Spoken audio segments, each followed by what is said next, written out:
West বেঙ্গলে জন্মগ্রহণ করে চপ বানাবো না তাই আবার হয়, তাই আজকে আমি বানালাম আলুর চপ।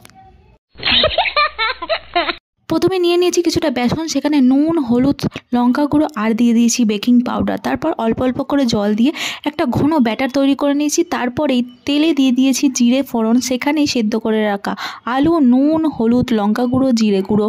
তারপর এটাকে ভালো করে মাখিয়ে নিয়ে নিচে নামিয়ে নিয়ে হাত দিয়ে এরকম গোল গোল শেপ দিয়ে এরপরে বেসনের ঘন ব্যাটারে ফেলে তারপর বেশ মাখামাখি করে একদম তেলে ছেড়ে দিয়েছি।